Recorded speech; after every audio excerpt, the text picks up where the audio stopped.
Meadow Thornfield hit the ground hard when her stepfather's boot connected with her ribs, sending her sprawling into the mud outside the general store. At barely 5 feet tall and weighing no more than a bird, the 17-year-old girl posed. No threat to anyone. Yet somehow she'd become the target for every frustration in Jasper Thornfield's miserable life. "Worthless runt!" he bellowed, drawing stares from the townsfolk of Cedar Falls. "Can't even carry a sack of flour without dropping it." Meadow scrambled to gather the scattered contents of the torn flour sack, her small hands shaking as she tried to salvage what she could. The white powder mixed with the dirt, creating a paste that clung to her patched brown dress, the only decent clothing she owned. "Please, Pa," she whispered, using the title that always tasted like ashes in her mouth. "I'll pay for it from my wages at the hotel." "Wages?" Jasper's laugh was cruel as a winter wind. "What hotel's gonna pay good money for a scrawny thing like you? You can't reach the high shelves, can barely lift a water pitcher. You're nothing. But dead weight, girl."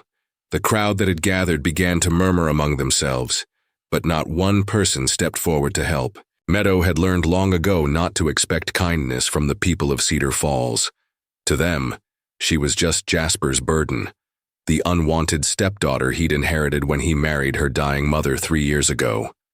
That's when she saw him, standing at the edge of the crowd, motionless as a mountain peak, was the most magnificent man Meadow had ever laid eyes on. He stood well over 6 feet tall, with broad shoulders that strained against a simple buckskin shirt.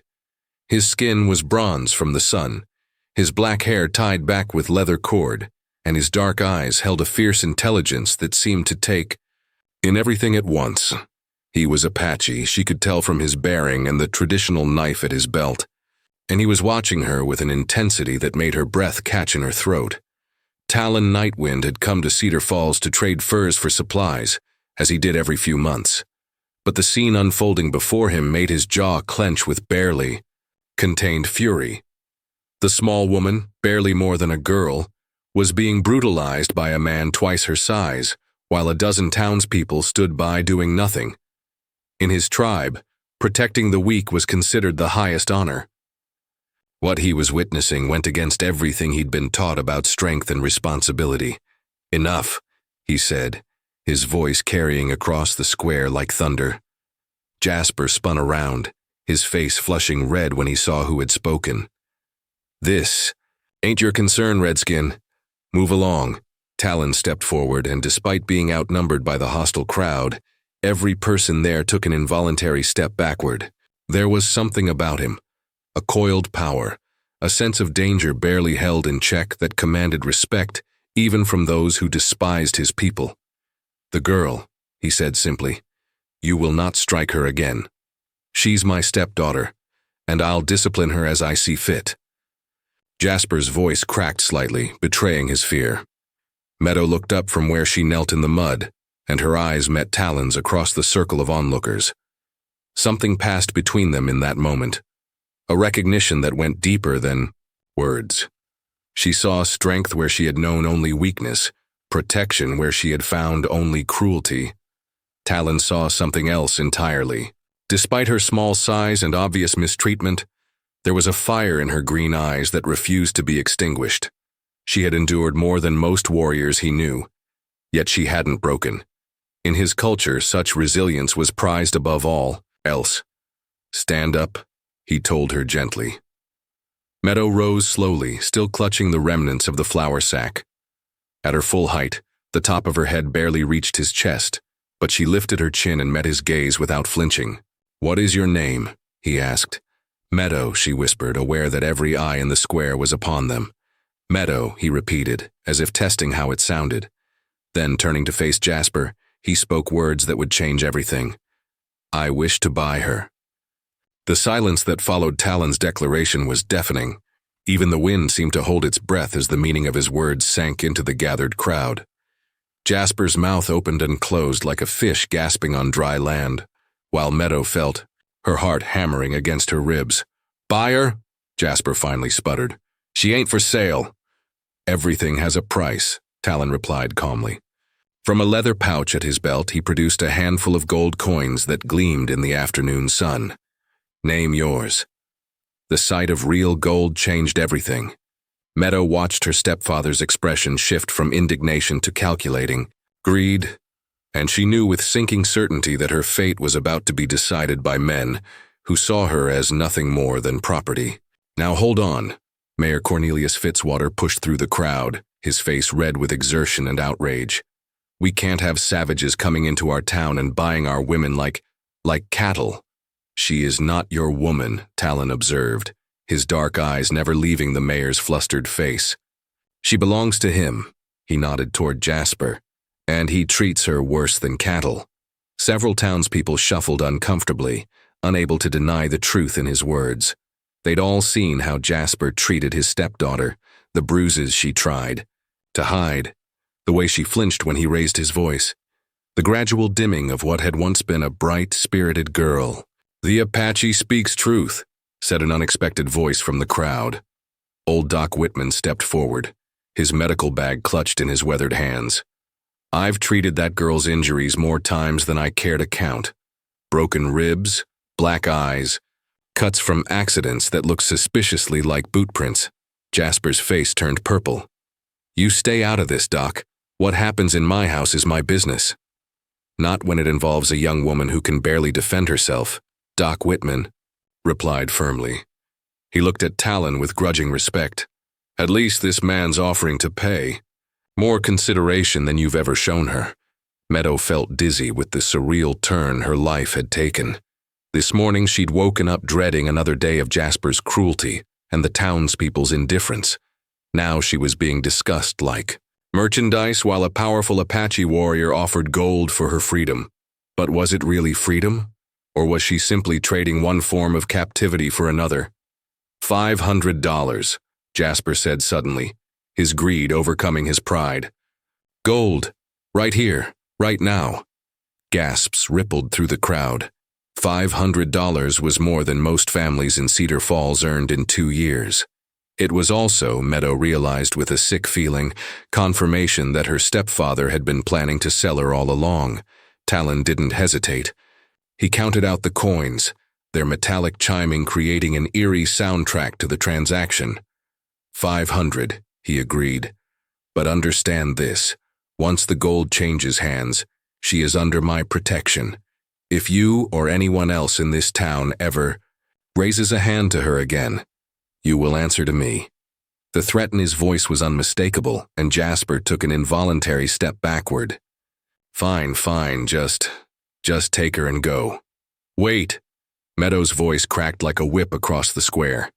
Every head turned toward her, and she felt herself trembling under the weight of their stares. But she had to speak. This was her life they were bartering away. She looked directly at Talon, searching his face for any sign of his intentions. If I go with you, what happens to me?" It was a brave question, braver than anyone expected from the girl they'd all dismissed as weak and worthless. Talon studied her for a long moment, recognizing the courage it had taken to speak up. "You will be safe," he said simply. "Beyond that, the choice will be yours." My choice? The concept was so foreign to her that she could barely grasp it. "Your choice," he confirmed. "Where you go, what you do, who you become. No one will force you into anything you do not wish." Meadow felt tears prick her eyes. When was the last time anyone had offered her a choice about anything? When had anyone cared what she wanted or needed? She looked around the square at the faces of people who had watched her suffer for 3 years without lifting a finger to help. Then she looked at Jasper, whose cruel smile suggested he was already counting his gold. Finally, she looked at Talon, this mysterious warrior who had appeared like an answer to prayers she'd been afraid to pray. "I'll go," she said, surprised by the steadiness of her own voice. The trading post that served as Talon's temporary base sat 3 miles outside Cedar Falls, nestled in a grove of cottonwoods beside a clear-running creek. As they rode toward it, Meadow perched behind him on his powerful bay stallion. She tried to process the magnitude of what had just happened. She was free of Jasper. After 3 years of living in constant fear, She was finally beyond his reach. But freedom, she was discovering, was a more complicated thing than she'd imagined. What did it mean to belong to yourself when you'd never experienced such a thing? Before, you are afraid, Talon observed without turning around. Meadow stiffened. I'm not. There is no shame in fear, he continued. It shows wisdom.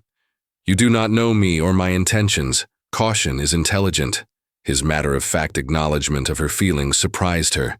Jasper had always mocked her fears, used them against her. But Talon seemed to understand that courage and caution could coexist. Are you planning to make me your wife? She asked, the words tumbling out in a rush. It was the question that had been burning in her mind since he'd counted out that gold. Do you wish to be my wife? The directness of his response caught her off guard. I don't know. I don't know anything about being a wife. Or about you. Or about anything, really. Then we will learn together, he said simply. But understand this. In my culture, marriage is a sacred bond freely chosen by both parties. It is not something to be bought or forced. They reached the trading post as the sun was setting, painting the sky in shades of orange and purple. The building was simple but well-maintained, with smoke rising from the chimney and warm light glowing in the windows. It looked, Meadow thought with wonder, like a real home. Inside, Talon's living quarters were spartanly furnished but comfortable. Hand-woven blankets covered the sleeping area. Beautiful pottery held water and grain, and the walls were decorated with painted buffalo hides that told stories in pictures. You must be hungry, he said, moving to the fire where a pot of stew had been simmering. When did you last eat? Meadow tried to remember. Yesterday? The day before? Food had always been scarce at Jasper's house, and what little there was usually went to him first. I'm not sure, she admitted. Talon's jaw tightened, but his voice remained gentle. Sit, rest. You are safe now. As she sat at his rough wooden table and watched him prepare a meal with the same focused attention he might give to crafting a weapon or tracking game, Meadow began to understand that strength could take many forms. Jasper had used his size and rage to dominate and destroy, but Talon's strength was different, controlled, purposeful, protective rather than predatory. Why did you buy me? She asked as he set a bowl of venison stew before her. The aroma made her mouth water, but she needed answers more than food. Talon considered the question while he filled his own bowl. Because you deserved better, he said, finally. And because I saw something in you that others missed. What could you possibly see in me? The words came out more bitter than she'd intended. I'm small. I'm weak. I can't do anything right. Even Jasper said. Jasper is a fool, Talon interrupted, his voice sharp with anger. He looked at you and saw only what you could not do. I looked at you and saw what you had survived. Meadow stared at him across the table, struck speechless by his words. You think survival is easy? Talon continued. You think anyone can endure what you have endured and still have fire in their eyes? In my tribe, we have warriors who have broken under less pressure than you have faced every day for 3 years. But I'm so small, she whispered. So useless, Talon. Set down his spoon and looked directly at her. My grandmother was barely taller than you. She could track a deer through solid rock, could read the weather and the flight of birds, could heal wounds that would kill strong men. Size is not strength, Meadow. Heart is strength. Spirit is strength. And yours has never been broken. That night, as she lay on the soft blankets he'd prepared for her while he took the floor near the fire, Meadow thought about his words. For the first time in her life, someone had seen value in her, not despite her size, but regardless of it. Maybe, just maybe, there was more to her than she'd ever been allowed to believe.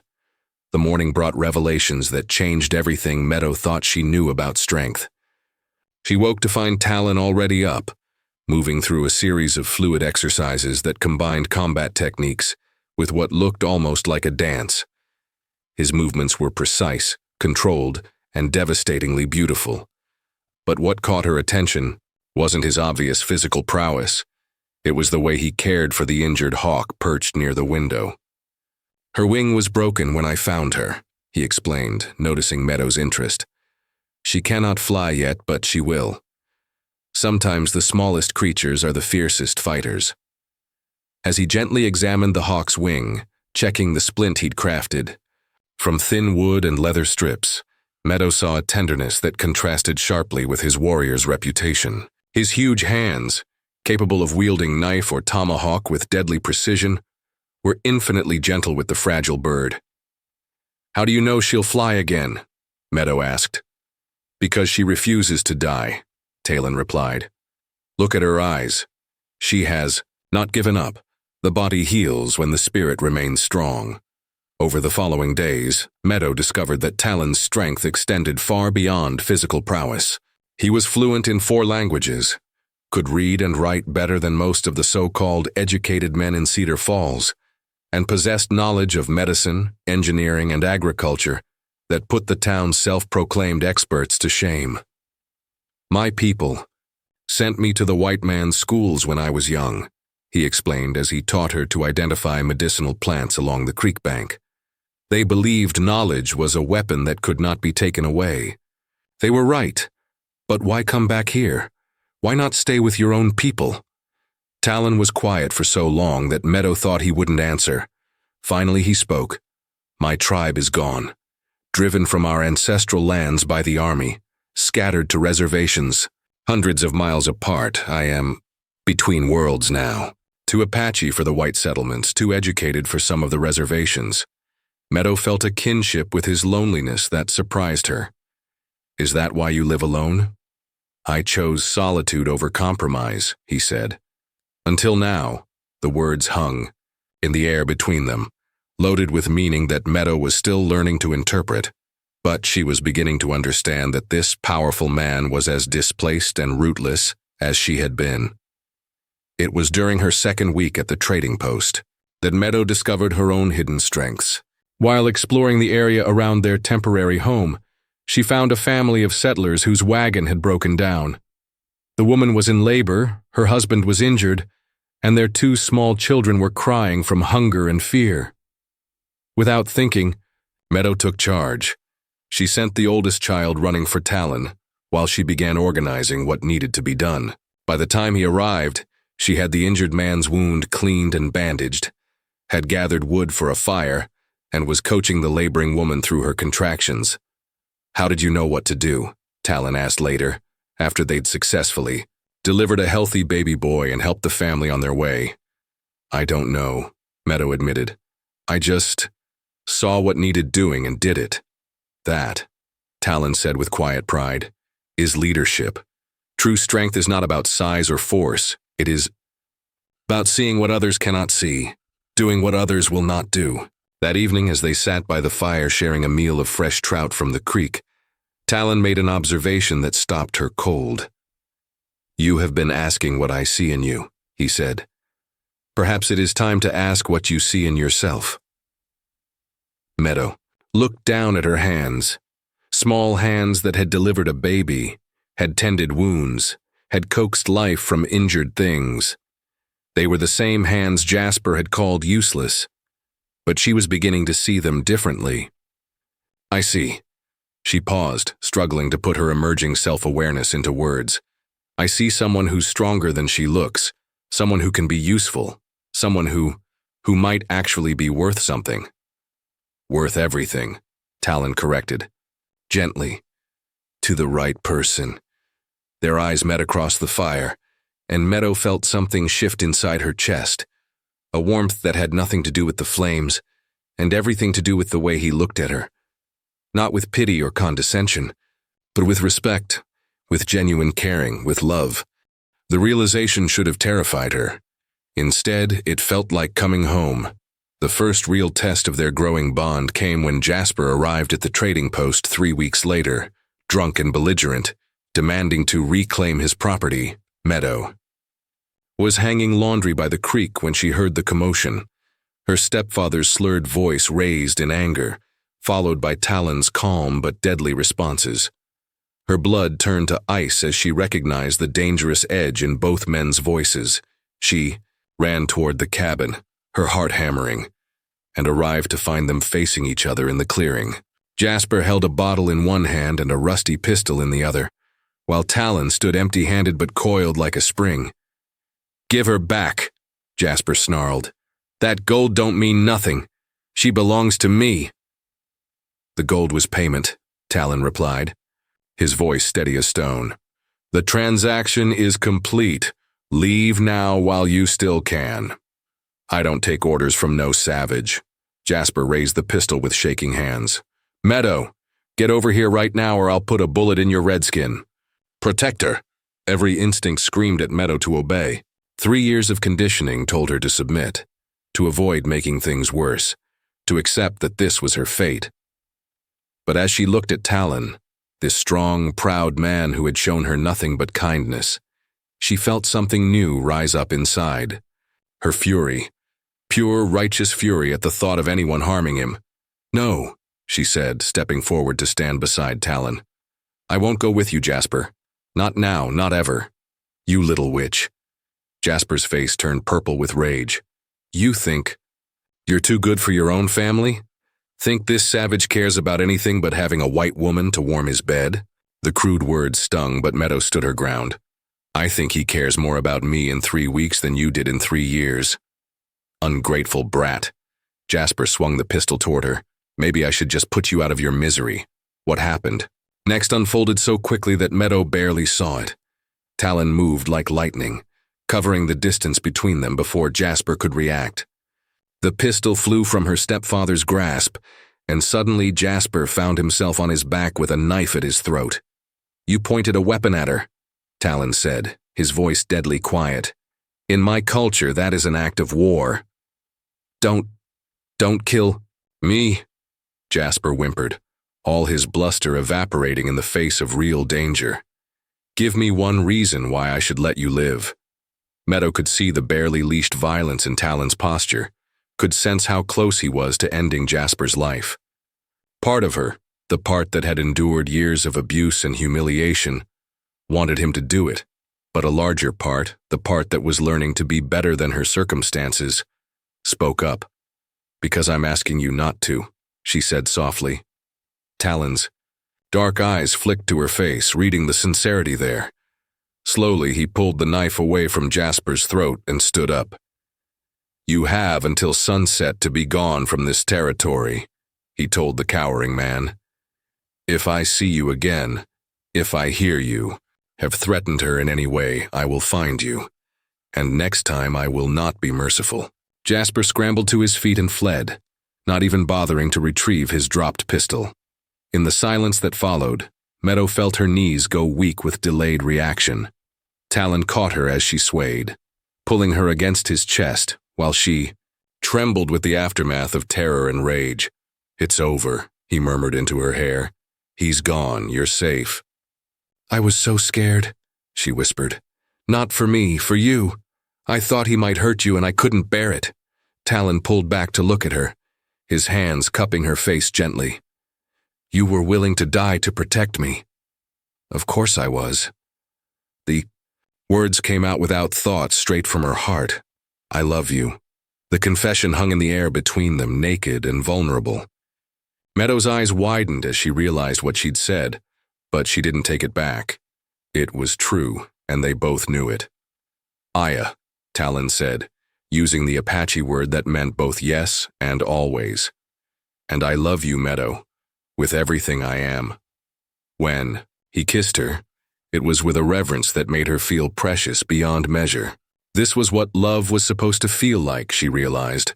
Not ownership or domination, but partnership, equality, two people choosing each other freely and completely. The proposal came not with words, but with action, in the way of Talon's people. Meadow woke one morning to find him already at work, not on his usual morning routine, but on something entirely different. He was constructing what looked like the framework for a house. "What are you building?" she asked, wrapping a shawl around her shoulders against the morning chill. "A home," he replied, not pausing in his work. "For us, if you will have it." Meadow's breath caught. "Talon." "I know it is not the white man's way," he continued, still focused on fitting the wooden beams together with precise craftsmanship. Among my people, when a man wishes to marry, he proves his worthiness by providing shelter and security for his bride. He shows through his actions that he can protect and care for what he loves most. She watched him work, this powerful man who was literally building their future with his own hands. The frame was taking shape, not just a simple cabin like his current quarters, but something larger, more permanent, something that spoke of forever. "It will have glass windows," he said, following her gaze, "and a garden space for you to grow medicine plants and vegetables, room for children if we are blessed with them, and a workshop where I can craft furniture and tools." Children? The word came out as barely a whisper. Talon finally looked up. From his work, his dark eyes serious. "Is that what you want? A family, a life here with me?" Meadow thought of the scared, broken girl who had been sold in the town square less than 2 months ago. That girl couldn't have imagined a future beyond survival. But the woman she was becoming, the woman Talon had helped her discover, could dream of so much more. "Yes," she said simply, "to all of it. Yes." The smile that transformed his face was worth more than all of Jasper's gold combined. The house rose steadily over the following weeks, and with it, Meadow's understanding of what a true partnership could be. Talon didn't just build their home. He taught her to help, patiently showing her how to measure and cut, how to fit pieces together, how to create something lasting and beautiful. "In my tribe," he explained as they worked side by side, "both husband and wife contribute to the family dwelling. It is not the man's house or the woman's house. It is their house, built by their combined efforts." Meadow found herself capable of more than she'd ever imagined. Her small size, which had always been seen as a weakness, proved to be an advantage in fitting into tight spaces to secure joints and make adjustments. Her careful attention to detail ensured that every element was perfectly placed. When the walls went up, she helped mix the clay and grass that would seal the gaps. When the roof took shape, she learned to thatch it properly to keep out rain and wind. By the time they were ready to install the precious glass windows that Talon had traded for in town, Meadow felt like a true partner in the creation of their home. The wedding ceremony was performed by Doc Whitman, who had ridden out from Cedar Falls at their request. As the only person in town who had ever shown Meadow genuine kindness, he was honored to officiate. "I've seen a lot of marriages in my time," he said as he prepared to speak the words that would bind them together. "Some based on convenience, some on desperation, some on duty. But I've rarely seen two people who so clearly belong together." As they exchanged vows in the shadow of the home they had built with their own hands, surrounded by the wild beauty of the frontier, Meadow felt the last pieces of her old life falling away. She was no longer the discarded stepdaughter, no longer the girl who wasn't good enough. She was Talon's wife, his equal, his chosen partner. "You have made me whole," she told him as they sealed their marriage with a kiss. "No," he replied, his forehead resting against hers. "You have made me home." That night, as they christened their new house and their new life together, Meadow marveled at the journey that had brought them to this moment. She had been cast aside for being too small, deemed worthless by people who couldn't see past her, sighs to her spirit. But Talon had seen her true worth from the very beginning, and in seeing it, in believing in it, he had helped her see it too. 5 years later, Meadow Nightwind stood in the garden behind their expanded home, watching her 3-year-old daughter chase butterflies among the medicinal plants. Little Ayasha had inherited her father's dark eyes and her mother's fierce spirit, along with a fearlessness that both delighted and terrified her parents. "Mama, look!" Ayasha called out, pointing to where a perfectly healed hawk perched on the garden fence. It was the same bird Talon had nursed back to health during Meadow's first days at the trading post, now a frequent visitor who seemed to understand that this place was a sanctuary. "I see, little one," Meadow replied, resting her hand on her rounded belly where their second child grew. "She's beautiful, isn't she?" The years had been kind to them. Talon's trading business had prospered. earning them respect even from the initially hostile townspeople of Cedar Falls. More importantly, their home had become a refuge for others who didn't fit easily into the rigid categories of frontier society. Mixed blood, families, runaway slaves seeking freedom, immigrants struggling to establish themselves in a new land. Meadow had discovered that her gift for healing extended far beyond physical wounds. She had a talent for seeing people's hidden strengths, for helping them recognize their own worth, regardless of what society told them they should be. The small woman who had once been dismissed as useless had become a pillar of strength for dozens of families throughout the territory. "The Johnson baby is thriving," Talon said, emerging from the house with a letter in his hand. "Mary says the herbs you sent broke his fever within hours." "Good." Meadow smiled with satisfaction. Baby Johnson had been born premature and sickly, but she'd known from the moment she saw him that he was a fighter. Like herself, he just needed someone to believe in his strength. "And this came from the territorial governor," Talon continued, holding up the letter. "They want you to establish a formal midwife and healing practice. Official recognition, government backing, the whole arrangement." Meadow took the letter with wonder. The girl who had been told she was too small to be of any use was being asked by the territory itself to expand her healing work. It was validation beyond anything she could have imagined. "There's more," Talon said, his eyes twinkling with pride. "They want me to serve as liaison between the Apache bands and the territorial government, help negotiate peaceful settlements and trade agreements. That's wonderful," Meadow said, meaning it. She knew how much it meant to him to bridge the gap between his two worlds, to use his unique position to prevent the kind of violence and displacement that had scattered his own tribe. As evening approached, they sat on the porch they'd built, together, watching Ayasha play in the yard while the sun painted the sky in brilliant shades of orange and gold. It was a scene of such perfect contentment that it took Meadow's breath away. "Do you ever wonder what would have happened if you hadn't come to town that day?" she asked, leaning against Talon's strong shoulder. "No," he replied without hesitation, "because I was meant to find you. The spirits led me there at exactly the right moment to save what I didn't even know I was looking for." "And what was that?" "My heart," he said simply. "My purpose, my home." A commotion from the road interrupted their peaceful moment. A wagon approached their house, and Meadow recognized the family inside. Refugees from a failed homestead, parents and 4 children with nowhere to go, and nothing left but hope. Without hesitation, both Talon and Meadow rose to greet them. This was what they did now, what they had become. A place of refuge for the lost and displaced, the misunderstood and the discarded. "Come," Meadow called to the weary travelers. "There's room at our table and beds for all of you. You're safe here." As they welcomed the family into their home, fed them and listened to their story, Meadow reflected on how far she had come from that day in the town square. She had been cast aside for being too small, told she was worthless because she couldn't meet other people's narrow definitions of value. But Talon had seen past all of that to the woman she could become. He had built her not just a house, but a life, a purpose, a future, a family, and a place in the world where her unique gifts could flourish. Most importantly, he had taught her that strength came in many forms. Physical size mattered less than the size of one's heart. Power wasn't about dominating others, but about lifting them up. And love, true love, wasn't about ownership or control, but about seeing and celebrating the very best in each other.